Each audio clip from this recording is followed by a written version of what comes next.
The Friday Rugby Preview on Borders Rugby Radio with Stuart Cameron.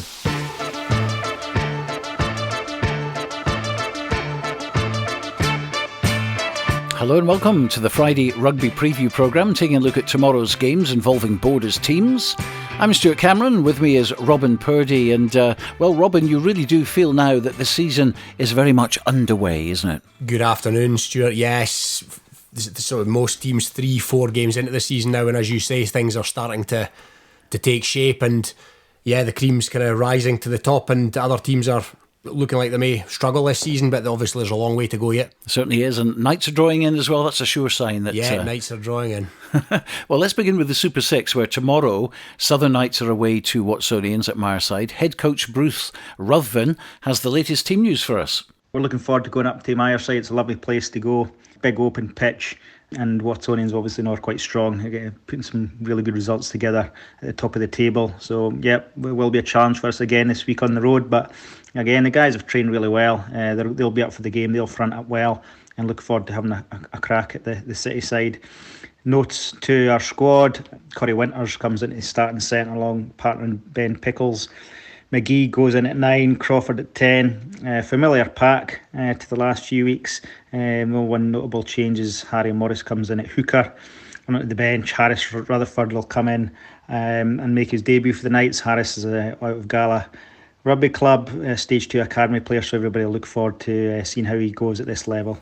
That's Bruce Ruthven. Good to see Harris Rutherford getting a shot from Gala. Of course, we've seen him play in Gala colours. Very impressed. Yeah, we have been impressed with him this season, Stuart. We've seen him on a couple of occasions. He's stood in and deputised really well for Craig Dodds, obviously. He's serving a ban, but yeah, he's been an able deputy. And of course, that's a 5 o'clock kick-off at Mireside. Watsonians, who are right up there with the Ayrshire Bulls playing Southern Knights. And Southern Knights definitely need a couple of wins, you would think. Yeah, and it's not getting any easier, really, is it? A trip to Watsonians, one of the form horses in this division. But yeah, they'll give it a crack, obviously, and who knows what might happen. It'll be interesting to see how young Harry Morris goes at hooker, possibly his first outing in the number 2 jersey. I think they're looking to convert him from flanker, so yeah, it'll be interesting to see how that goes. Well, our commentary match tomorrow is at Inverleith in National 1. Second place Kelso travelling to face Stuart's Melville. Dale Clancy will be commentating on this one with Neil Hinnigan, who is, of course, the Director of Rugby at Kelso. And here's what he had to say. Last week, obviously a bit bigger, and we got a good win up there. We got all 5 points. We played well in patches. We had our good moments and bad moments. We've had a look at the video and done a bit of analyst work on it this week, and yeah, there's a fair bit to improve on. Last 20 minutes of the game we really stepped up a bit and managed to get that bonus point, and it was a massive win for the club for sure, and the players will take a bit of confidence for that.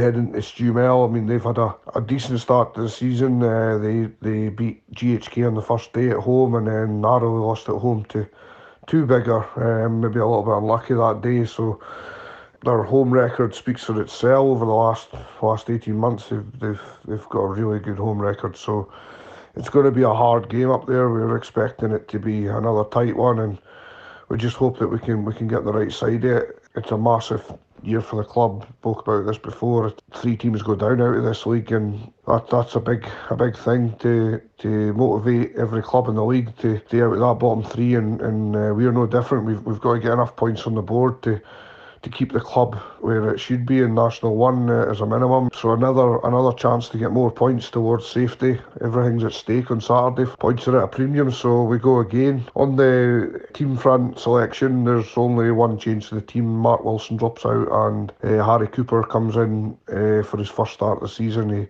came off the bench last week at Bigger and did well, so he's going to get a start. And Cammy Brown returns from being absent last week. He comes back out of the bench. So apart from that, there's no changes to the team, so pretty settled that way. So that's a plus for us as well. And training's went pretty well this week. The preparation's been good and so forth. So yeah, we're looking forward to a trip to Inverleith, which we've not been for a few years. And obviously it's a big wide pitch, and depending on the weather, it could be a cracker as well. So can't wait to get going on Saturday. Very cautious is Neil, but with Watsonians winning comfortably last weekend against Stumel, you'd expect Kelso to win that one. But as he said, home advantage is definitely going to help Stuart's Melville. Yeah, you think so. As he said, they've got a decent home record in recent years. I love how he downplayed that, looking for more points in their quest for safety. I think we all know that Kelso, they'll never admit it, but they're aiming a bit higher than that this season, and justifiably so. I think they're moving in the right direction. Neil mentioned previously, kind of last season, that they've been striving to get their identity back, and I think they've certainly done that, and they look like a club on the up. I fancy them to get the victory at Stuart's Melville. Let's see where they go from there, but I think they'll come through that unscathed and will be unbeaten. Well, National 1, we will have a look more at the other games very shortly. Into the Premiership, and all three Borders teams on their travels. Hawick taking the Bill McLaren Shield with them to GHA, hoping to bring it back as well. Here's head coach Matty Douglas. It's one we're looking forward to. It'll be a tough game. GHA have started the season well. They like to move the ball about. They play expansive rugby, and they're a good side at home, and we struggled there last year. We got beat there, so we have a little bit of unfinished business. I think the players are ready to redeem themselves for last season. So for us, we really need to start the game well, put ourselves in the right areas and stick to structures in our game plan. Little things for the last week that we didn't quite get right against Harriet, so hopefully we'll improve on that this week. And away from home, it's you need to up your concentration and your accuracy another 20-30% to get any sort of result. So we know what's needed, and to keep this kind of momentum going, it's a must win for us. Every week is a must win, so the players know the task that's at hand. Kind of selection this week, Matty Carrier comes in to start, so Ross Graham moves to the bench. Sean Fairbairn starts his first game of the season. Hughie Donaldson drops out, and Callum Rennick comes in for Stuart Graham. In the back row, in the back line, Logan Gordon-Woolley is ill this week, so Finn Douglas gets his first start for Hawick on the wing. So on a whole, it's one we're looking forward to, and know that we're going to have to work really hard to get a result up in Glasgow. Matty Douglas there, and GHA, let's not forget, were 26 points to 5 up at Millennium Park last week against Currie. Currie pegged them back 83 points in all, 43-40, but it proves that you can go to Millennium Park and actually win. I think he's right in what he said there, in that GHA, particularly in Glasgow, will be a reasonable proposition for Hawick. He's right not to take them lightly, Matty. GHA are, they're 1 from 4 at the moment, but we have to be mindful of the fact they've played Currie. As you say, they almost beat Currie last week, no mean feat in itself. They've played Mar, they've played Edinburgh Accies, so and they will be a decent proposition at home. Again, Matty mentioned some of the names that are coming in for Hawick. It emphasises the fact that they've got a strong squad this season. Particularly keen to see how Finlay Douglas gets on. We were excited by him in the under-18s last season. So Hawick, I expect, or I think that Hawick will get what I'll class as a hard-fought win there, but it won't be an easy task. Well, also in the Premiership, Jed Forrest visit Rayburn Place to take on Edinburgh Accies. Jed coach is Andrew Brown. Last week against Musselburgh, we had a good win, scoring 7 tries. Musselburgh came at us quite early in the game, putting us under a lot of pressure, and left us chasing the game into the second half-time. So the forwards really ramped it up, fortunately getting on top, giving us a platform to work off. Mason Cullen coming on after his long injury, having a fantastic 40 minutes and scoring 2 tries.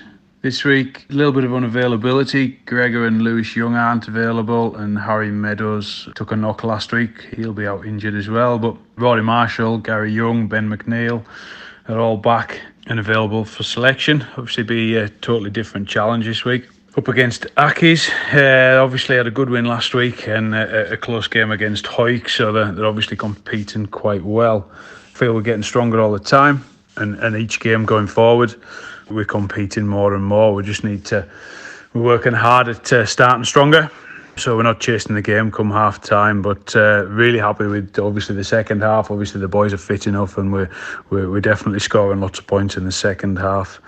obviously looking forward to the challenge ahead this week, and getting on the bus and getting the boys up to Edinburgh for a good result. Well, of course, we were at the Accies game last week. Accies looked beatable, certainly in the first half, and in the second half they did benefit from Selkirk errors. 2 of their tries by the young winger who was very impressive. Cameron Byrne, I think is his name. He did very, very well indeed, but they were living off the scraps of Selkirk. Yeah, it was a real Jekyll and Hyde performance by Accies. They looked very ordinary in the first half, let's be honest about it, and Selkirk played some great stuff, but I think they got the message from Ian Berthinison in the changing rooms at half-time, and they came out a completely different animal. Rory Campbell was to the fore. They will be a tough nut to crack at home for most teams this season, I think, Jed included. Jed had a fairly heavy reversal there last season, if memory serves, although I think they scored a few late tries. So they know they can breach the Accies defence. Tough ask to come away with a victory for Jed, but who knows what can happen. If Accies play like they did in the first half at Selkirk, then Jed potentially can get something. And Jed are beginning to score tries. Oh yeah, they've got tries in the locker, Jed, absolutely. It was a really good win for Jed last week. It was too early in the season to call it an 8-pointer, but they needed to win that game, let's be honest about it, and that's exactly what they did with a bonus point. And they'll be looking to make Riverside a bit of a fortress, but it'll be trickier on the road than it will be at Riverside, and that's the case for most teams. But Jed will go up there in good heart after a good win, and yeah, let's see what happens. So we were mentioning Selkirk there. They'll travel to Golden Acre to play Heriots, who are without a win at the moment. Head coach for Selkirk is Scott White. Obviously, coming off a hugely frustrating match last Saturday, from having so much dominance in the first half to there only really being one team in it, to then no turning up and performing in the second half. Really disappointing. We've looked at that pretty closely on Tuesday night and things that we can do and things that we can change.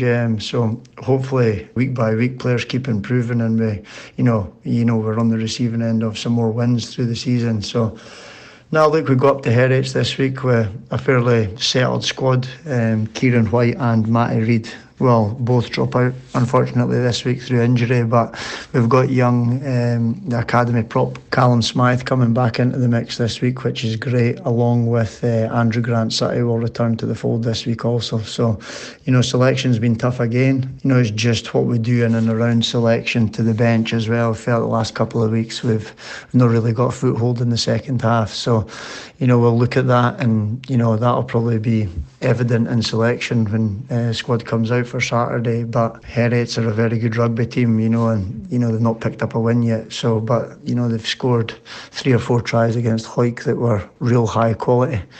There's a big opportunity up front in terms of if we can get the platform that we've had week 1 and week 2, not so much last week, but if we can really concentrate on our line out and our scrum, we believe that there's obviously a great opportunity there for us to take them on up front. And we've got a decent backline ourselves, we can score tries from everywhere, but much the same as last week, we're looking for this consistency performance over the 80 minutes. We got 15 minutes against Glasgow Hawks 3 weeks ago, we got first half against Musselburgh, we got a first half last week. So for us it's just about being more composed and controlled over the 80 minutes.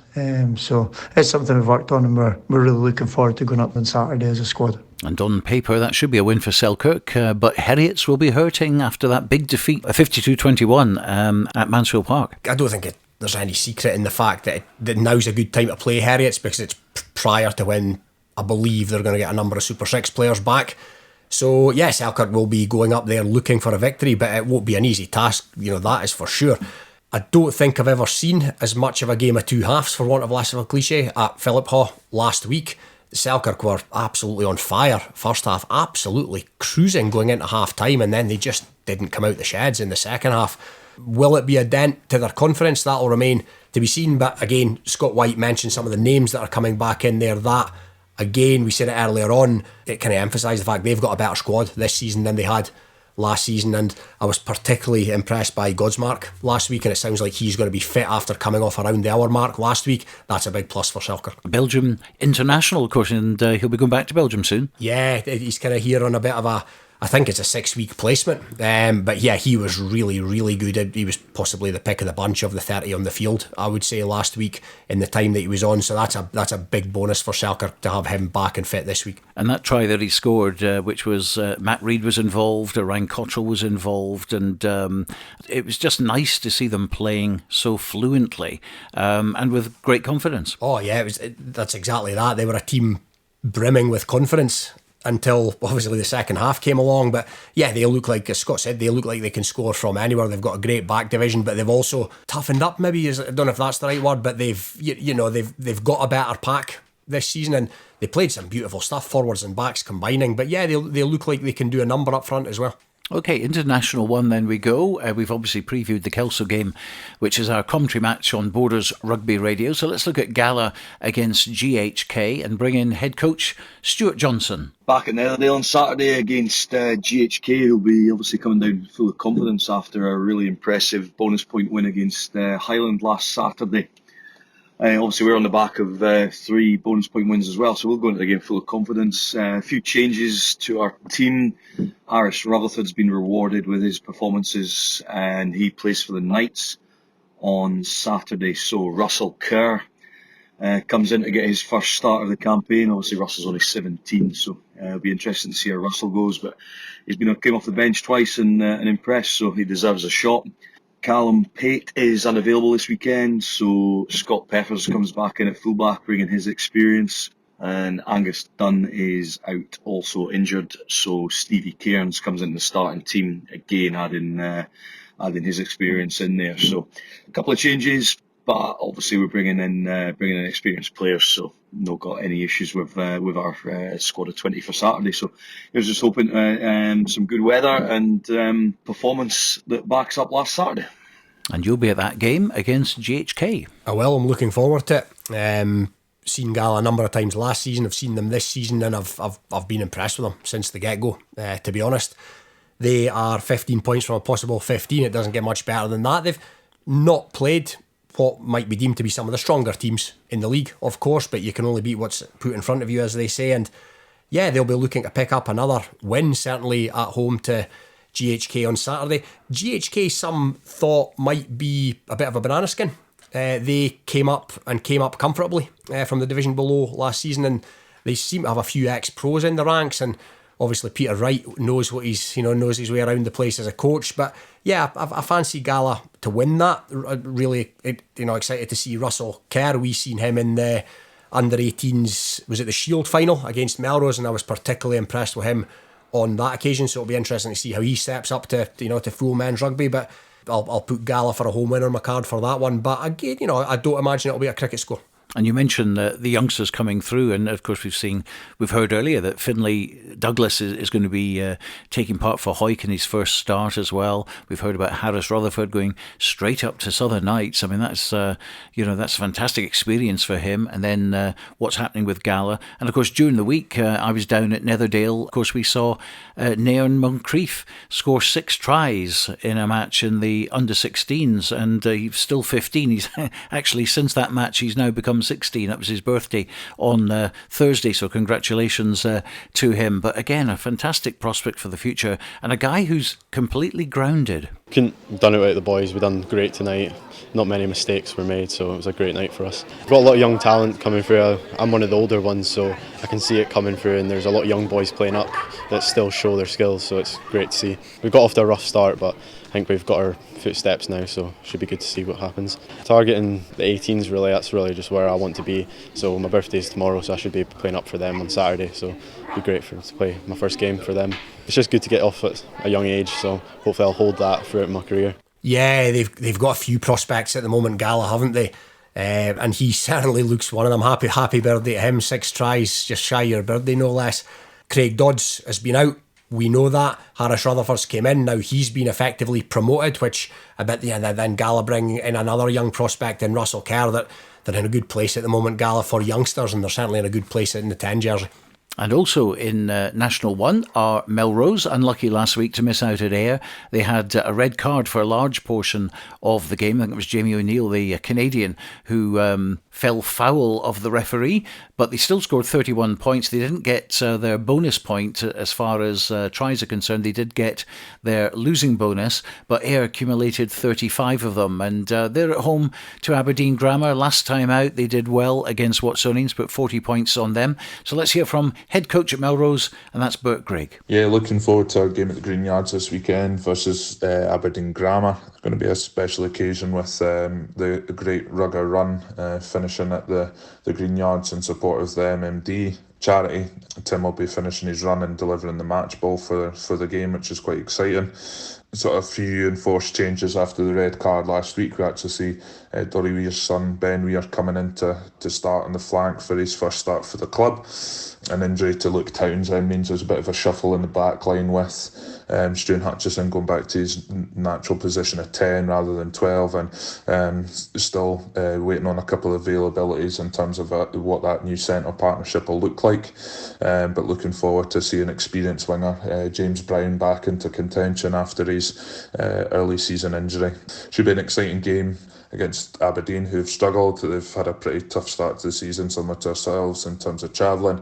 That's them travelled to all 3 Borders clubs within the first 4 games, so we'll hopefully bounce back from last week's disappointment at Ayr and get another good home win. As he said, another visit to the Borders for Aberdeen. Yeah, well, at least they're getting them, in the before the snow. Before the snow and the decent weather. Yeah, we seen Aberdeen at Gala a couple of weeks ago, and Gala beat them reasonably comfortably without really getting out of third gear, I have to be honest in saying, to the point where Stuart Johnson wasn't particularly happy with a bonus point win on the back of it, given the performance. But again, I said this last week, Melrose could this season flip-flop between home wins and away defeats. I very much think they'll pick up a bonus point win against Aberdeen on Saturday, but it'll be interesting to see how they fare on the road as the winter months set in.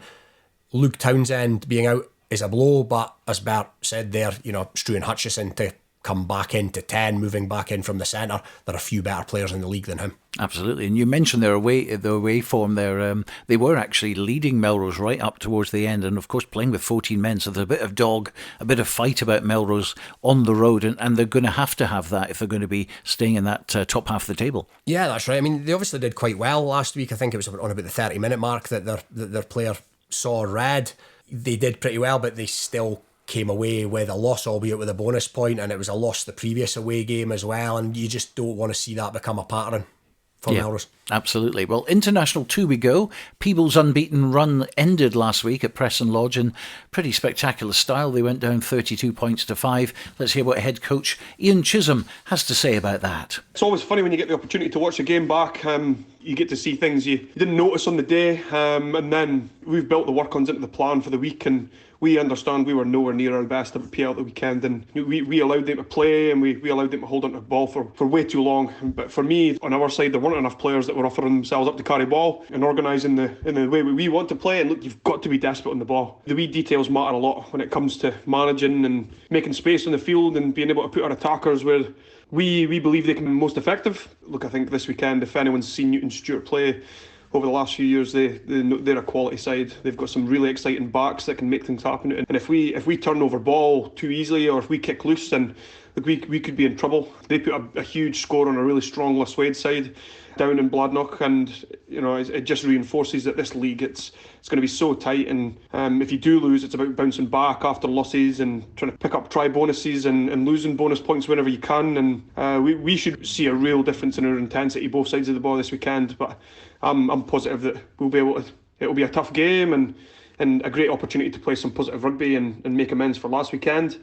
We're lucky to have Neil Hogarth, club captain, back. He's a real talisman for us, and he's a real physical presence, and he's really excited to get the jersey on as well. And Andy Muir comes into the squad, and Andrew Brown moves into the starting lineup after a solid game against PL. Youngster Finlay Sinclair, he moves up for the bench to start.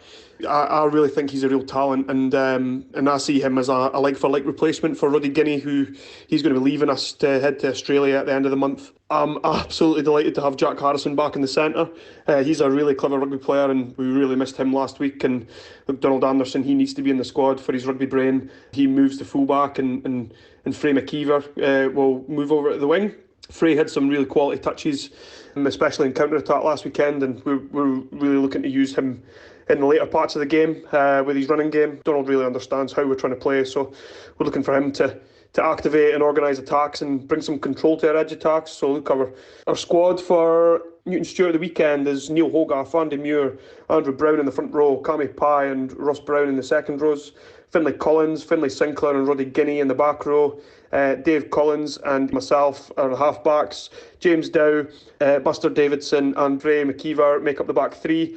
Buster Davidson moves out of the squad, and Rob Harrison and Jack Harrison make up the centres. Willie Aitken takes the first spot on the bench with Lewis Copeland, and Murdo Anderson will hopefully feature for his first game of the season. And we've got one more substitute to name, and we're going to have a good conversation about that and make sure that we've got our selection nailed. Always a good insight Ian Chisholm gives us on matters concerning Peebles, but there'll have to be a different Peebles that turn up on Saturday. From what I'm hearing in that division, I don't think too many teams will go to Preston Lodge and win.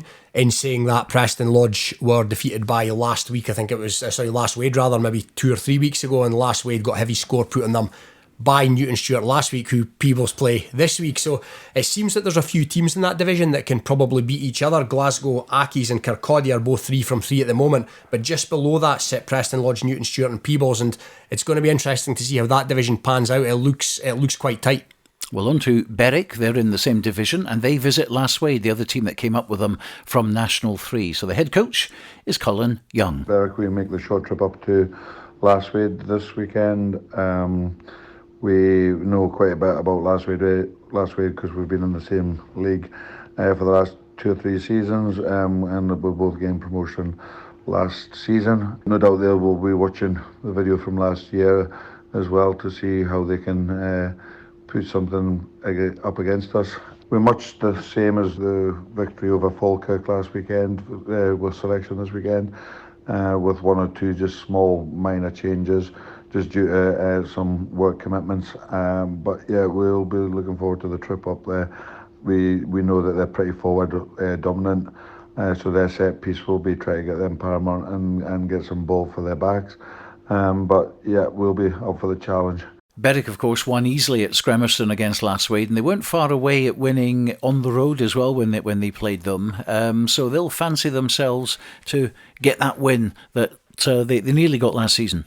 Yeah, we covered that game down there towards the tail end of last season, and when Berwick needed a run of games to get that second promotion spot, and they dispatched Lasswade quite comfortably on that day. Lasswade already the title in the bag. They were down for a bit of a title party, admittedly, but yeah, Berwick made reasonably light work of them that day. I was almost surprised as to just how much they dismantled them, for want of a better word. But it's going to be a different story up there this weekend. But it should be 2 evenly matched teams. Much will depend on what's happened over the summer. Have they brought some in? Have they lost some, both teams? But yeah, if it's anything like it was towards the tail end of last season, Berwick are in with a shot.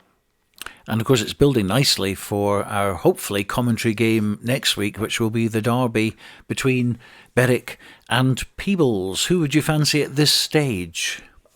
Berwick it is a fortress down there. 2017 they last lost at Scremerston. 5 years, so that's definitely going to be in their favour. Peebles potentially would start as slight favourites, but a team that's been unbeaten at home since 2017, you can't write them off, so I'll take a draw on that one. A draw, my goodness me, there we are. We shall come back to you on that one, and that's happening hopefully on October the 8th. We're just hopefully going to get all the logistics, all the technology right to bring the programme from Scremerston, but that's, as I say, something which hopefully we'll be able to do next week. Well, in East 1, Duns visit Linlithgow, while in the second division, Langham are at home to Pennycook, and their captain this season, as last season, is Nathan Smith. This weekend, we're back at home. We've got Pennycook coming down. Always a tough game. They've got real danger runners in their back three, so we're excited to take that on. In a league where I can't really read it because every team's beating each other home or away. It doesn't really seem to matter. Everyone's got a chance of beating everybody, so we're just looking to keep the wins coming, keep ticking them off as they come, and hopefully leave ourselves in a good position come the break in November. The good thing for us, I think we're 2 wins from 2 and we're nowhere near our best performance yet. Still a lot to sharpen up and a lot more to give, so that's exciting for us. So hopefully come November we're up there, give ourselves a good chance come the back end of the season. Well, also in East League 2, Hoyt Lindeen are away at Dunbar, while in East League 3, the match between Hoyt Quins and Gallo IM is off due to YM not having enough players, which is a bit of a shame because both of them coming off the back of big wins. But that one will either be replayed or Gallo YM will lose the points. We're not quite sure what's going to happen on that one yet, but I'd imagine there will be a replay and maybe some docking. But that information is still to come from the SRU in due course. OK, let's join Phil Morris now, because Phil is the tournament director of the Melrose Sevens, and there was an announcement to say that plans for the 2023 event are confirmed. So he's joining us now from a rather noisy airport, so we'll see how this one goes. But Phil, welcome to the programme. Yeah, hi Stuart, how are you doing? Not so bad at all. Now, it's good to hear that things are moving for Melrose 2023. What are the highlights that you can tell us? Yeah, I think obviously very fortunate that we were able to have a longer planning period into 2023. I think the main development is we're going to have a pre-qualification tournament for 2024 held on the Friday, aimed at teams that have never had an opportunity to participate in the Melrose Sevens before.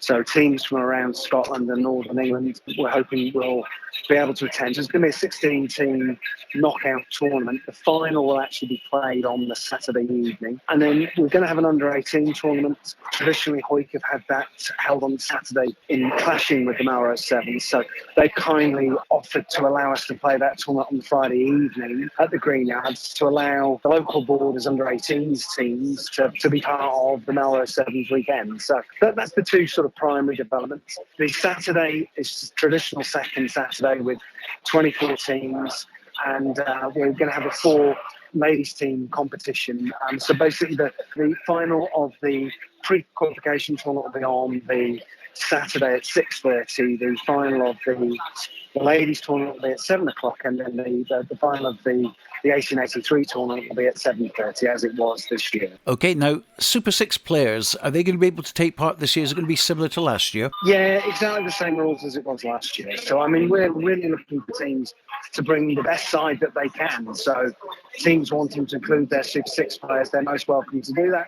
Obviously, invitational teams will always bring, the highest quality they can. So, we want the Scottish teams to be as competitive as possible. A couple of questions have come in already from the press release, and one, obviously you can clear them up, no doubt. One of them is, do any of the Kings of the Sevens teams have to pre-qualify for the 2024 tournament, or are they going to be safe to enter? The normal teams from Scotland that are invited will, as ever, be invited.